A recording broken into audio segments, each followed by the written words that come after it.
اعوذ باللہ من الشیطان الرجیم بسم اللہ الرحمن الرحیم سورۃ مزمل آیہ 11 وذرنی والمکذبین، اور مجھے اور جھٹلانے والے کو چھوڑ دو، مجھے اور ان جھٹلانے والوں کو چھوڑ دیجئے، میں ان سے انتقام لوں گا۔ میں نے اگرچہ ان کو مہلت دی ہے مگر ان کو مہمل نہیں چھوڑوں گا۔ اولن نعمتی، خوشحال لوگوں کو، یعنی نعمتوں سے بہرہ مند اور دولت مند لوگ جن کو اللہ تعالیٰ نے جب اپنے رزق سے فراخی عطا کی اور اپنے فضل سے ان کو نوازا تو انہوں نے سرکشی کا رویہ اختیار کیا، جیسا کہ اللہ سبحانہ تعالیٰ فرماتے ہیں ہرگز نہیں، بلا شبہ یقیناً انسان سرکش ہو جاتا ہے کہ وہ اپنے آپ کو دیکھتا ہے وہ مستغنی ہو گیا۔ وَمَهِّلْهُمْ قَلِيلًا، اور انہیں تھوڑی سی مہلت دے دو۔ اللہ تعالیٰ نے سرکشی اختیار کرنے والوں کو عذاب کی وعید سنائی۔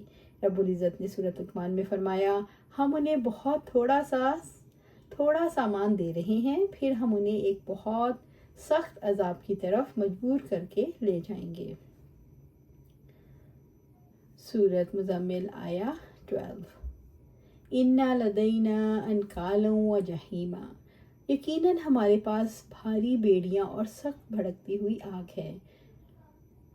اِنَّ لَدَيْنَا أَنْكَالًا، یعنی ہمارے پاس بھاری بیڑیاں ہیں، یقیناً ہمارے پاس سخت عذاب ہے۔ اسے ہم نے اس شخص کے لیے عبرتناک سزا بنایا جو اللہ تعالیٰ کی ناراضگی والے کاموں پر جمع ہوا ہے۔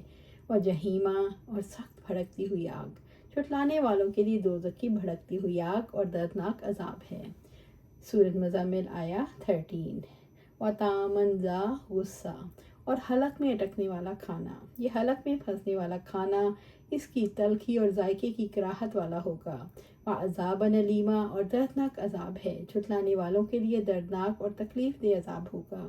رب العزت نے سورۃ غاشیہ میں فرمایا سوکھی خاردار جھاڑی کے سوا ان کے لیے کوئی کھانا نہ ہوگا، جو نہ موٹا کرے گا اور نہ ہی بھوک میں کافی ہوگا۔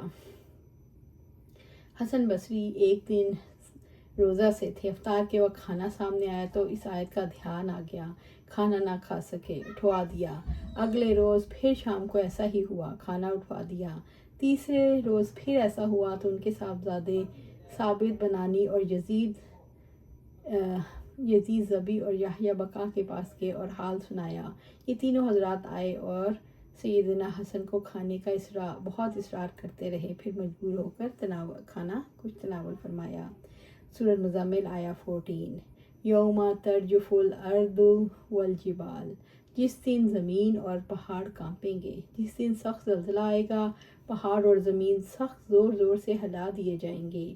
وَقَانَتِ الْجِبَالُ كَثِيبًا مَهِيلًا، اور پہاڑ بھربھری ریت کے ٹیلے ہو جائیں گے، اور پہاڑوں کے سخت پتھر اور بھاری بھاری چٹانیں ٹکرا کر چور چور ہو جائیں گی، اور ان کے ذرات ادھر ادھر بکھر جائیں گے۔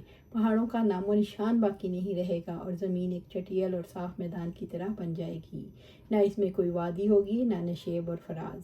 پہاڑ بکھری ہوئی ریت کی مانند ہوں گے، اس کے بعد یہ ریت آہستہ آہستہ اٹھتا ہوا غبار بن جائے گا۔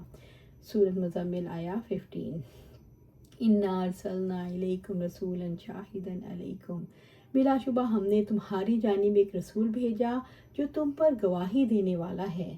اللہ رب العزت نے قریش سے خصوصاً اور تمام مسلمانوں سے عموماً مخاطب ہو کر فرمایا ہم نے تمہارے پاس رسول بھیجا ہے جو تمہارے اعمال پر شاہد ہے، یعنی امت پر ان کے اعمال کے ذریعے سے گواہ ہے۔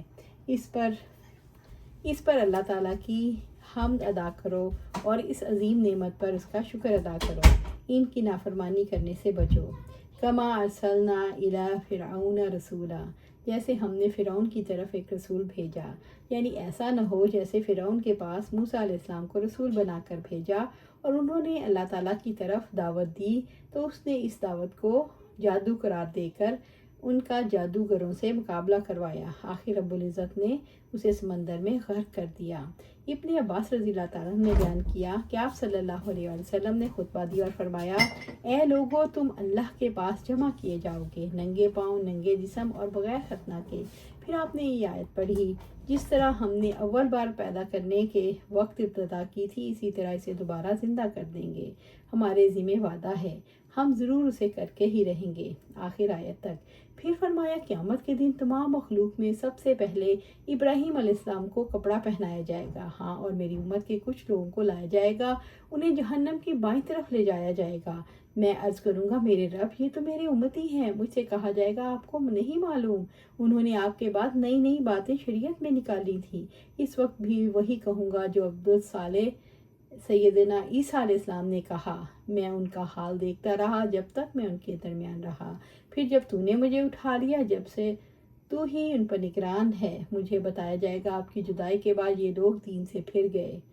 ابو سعید خدری رضی اللہ تعالیٰ عنہ نے بیان کیا کہ آپ صلی اللہ علیہ وسلم نے فرمایا قیامت کے دن نوح علیہ السلام کو بلایا جائے گا، وہ کہیں گے لبیک و صادق یا رب۔ اللہ رب العزت فرمائے گا کیا تم نے میرا پیغام پہنچا دیا تھا؟ نوح علیہ السلام نے عرض کیا میں نے پہنچا دیا تھا۔ پھر ان کی امت سے پوچھا جائے گا کیا انہوں نے میرا پیغام تم تک پہنچایا؟ وہ لوگ کہیں گے ہمارے پاس یہاں کوئی ڈرانے والا نہیں آیا۔